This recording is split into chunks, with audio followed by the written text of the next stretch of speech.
మల్లికార్జున గౌడ్ గారు మా జిల్లా నుంచి పార్లమెంట్ కేంద్ర రైల్వే శాఖ మంత్రిగా గొప్ప సేవలు అందించారు. బాలగౌడ్ గారు గొప్ప సేవలు అందించారు. చాలా మంది ఎంతో మంది నాయకులుగా ఈరోజు కాంగ్రెస్ పార్టీ తరఫున ఎదిగాను. ఆనాడు పిసిసి అధ్యక్షుడిగా నేను, కార్యనిర్వాహక అధ్యక్షుడిగా మహేష్ గౌడ్ గారు గాంధీ భవన్ని నిరంతరం కార్యకర్తలకు అందుబాటులో ఉంటే నేను బట్టి గారు రాష్ట్రం నలుమూలల పాదయాత్రలు చేసినాం, ప్రజల్ని చైతన్యం చేసినాం. ఈనాడు ప్రభుత్వాన్ని ఏర్పాటు చేసుకున్నాం. మళ్ళొక్కసారి నేను ఒక్క మాట చెప్పదలుచుకున్నాను. ఈరోజు ప్రమోషన్ వచ్చి మహేష్ గౌడ్ గారు ఎమ్మెల్సీ పిసిసి అధ్యక్షుడైండు. పిసిసి అధ్యక్షుడిగా నాకు ప్రమోషన్ వచ్చి ఈరోజు ముఖ్యమంత్రిగా అయినా మా మిత్రుడు బట్టి విక్రమార్క గారు సిఎల్పి నాయకుడి నుంచి డిప్యూటీ సీఎంగా అయినరు. నాది మహేష్ గౌడ్ కాంబినేషన్ 2023 కాదు, 2029లో మళ్ళీ ఇక్కడ ప్రభుత్వాన్ని ఏర్పాటు చేస్తాం. ఆనాడు డిఎస్ వైఎస్ ఏ విధంగా అయితే 10 సంవత్సరాలు ప్రభుత్వాన్ని 2 సార్లు అధికారంలోకి తెచ్చిండ్రో తప్పకుండా అధికారంలోకి తెస్తాం. ఆ అధికారంలోకి తేవాలంటే మా గౌడన్నలందరూ 100% సహకరించాలి. గ్రామాలలో మీకు మాకే పొత్తు.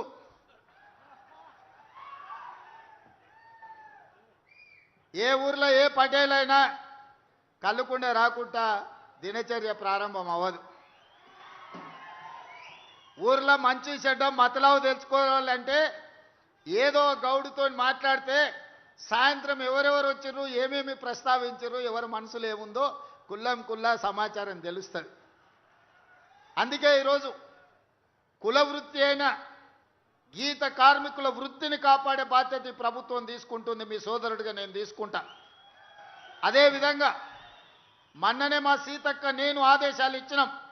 నేత కార్మికులు, గీత కార్మికులు రాష్ట్రంలో ఎంతమంది ఉన్నా అందరికీ పెన్షన్లు ఇవ్వమని చెప్పినా, మా యువకులు ఇక్కడికి వచ్చిన మా యువమిత్రులు గౌడ సోదరులకు గ్రామాలలో అర్హత కలిగిన ప్రతి గౌడుకు పెన్షన్ ఇప్పించండి.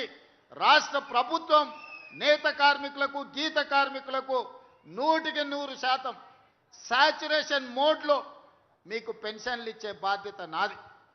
అదేవిధంగా ప్రభుత్వ పొలాలు ఎక్కడున్నా ఈత చెట్లు, తాటి చెట్లు నాటండి.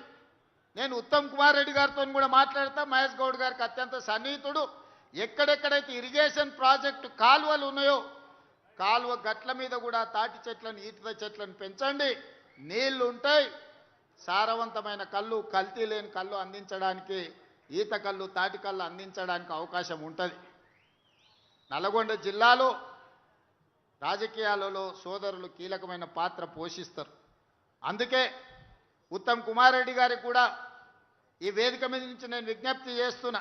ఎక్కడెక్కడైతే మన సాగునీటి ప్రాజెక్టులు ఉన్నాయో, మన కాలువలు ఉన్నాయో, కాలువల గట్లెంబడి తాటి చెట్లు, ఈత చెట్లు నాటితే ఎవరితోని పంచాయతీ ఉండదు. మా సోదరులు వృత్తిని, కుల వృత్తిని కొనసాగించడానికి ఉపయోగపడతాయి. పెరగడానికి 3-4 సంవత్సరాలు పట్టొచ్చు, కానీ 100 సంవత్సరాలు ఆ వృత్తిని కాపాడడానికి ఉపయోగపడతాయి. కాబట్టి ప్రభుత్వం వైపు నుంచి ఈ